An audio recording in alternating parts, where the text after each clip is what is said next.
Hi, I'm John Twist of University Motors. We're in the shop today. I spent the whole weekend in Alexandria, Virginia with the Chesapeake chapter of the New England MGT Register. We had a grand time. There were about a dozen guys there, 6 cars there. We tuned them all up, a couple of TCs, a couple of TDs, a TF. Had a great time. Oh my gosh, everybody learned so much. Even people have been working on cars since 1960. So this is Dennis Ferguson. Hi. Dennis is from Traverse City. He came in for our technical seminar for the gearboxes, but he had some more to do. So here we are working on his MGA gearbox.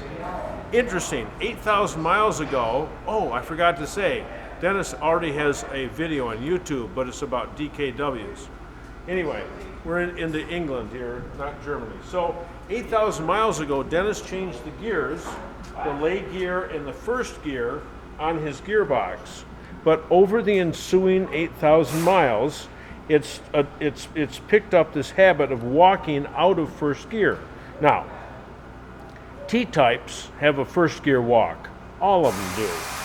But the MGAs, this is the first time that I've ever seen it.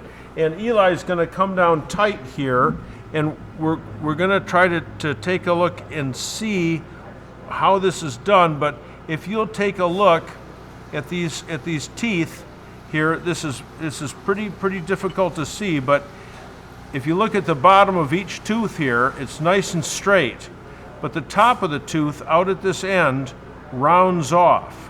So there's a little bit of an angle here, not much of one, but this end of the tooth is wider than this end of the tooth. You can probably see that. And it's the top tooth that is worn on this top side. The corresponding wear has occurred down on the lay gear, where if you take a look at the tooth, you can certainly see that this end of the tooth is wider than this end of the tooth. The bottom of the tooth is nice and straight, but the top of the tooth is angled backwards, okay? And actually it's rounded backwards. So when these guys are together in first gear and we're trying to pass motion, it would rather slip out of gear than carry the motion. So for that, here we are taking the gearbox apart. Now these were new gears 8 years ago, and I've never seen such wear on MGA teeth, but to avoid this from happening, it is a good idea not to keep the car in first gear by itself, but to hold it in gear so it can't begin to walk out. That's about our lesson for today, although I think we'll take a quick tour of the shop just to make it interesting and show you some of the stuff that's here. So the tour of the shop. Our first restoration was in 1977, 1978, Gordon Duncan's MGTD. But our second restoration was Larry Pample's TF, and it's come back to us. Here it is from northern Indiana. Still looking, well, it's dirty, but you know, this is a restoration that we did in our shop way back in 1978. This car belongs to Dr. Terry Light from Loyola University. I'm reworking the rear seal on the back of the engine. It's a real. I much prefer to have the engines a line board rather than to fit those rear seals on the T-types. Those are very, very exacting to do. They're very, very precise. And if you make a tiny error, it leaks, and it leaks worse than the Archimedes scroll thread does when that's working properly.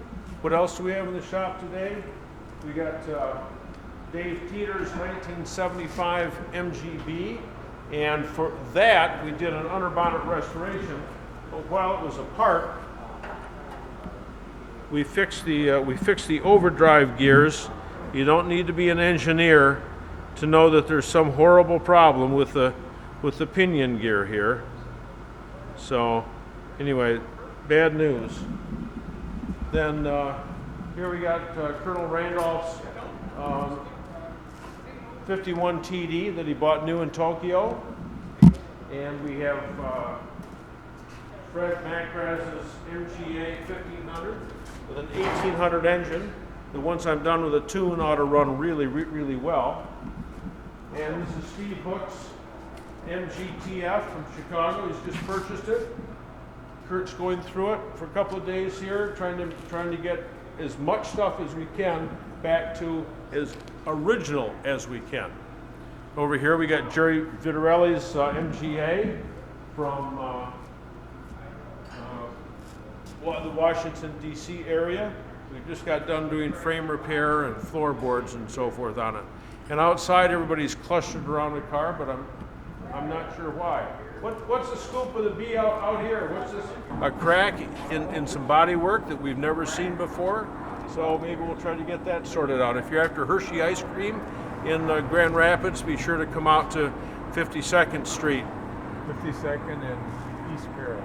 52nd and East Paris. Anyway, that's the action for today. My next visit out of town is going to be at Carlisle.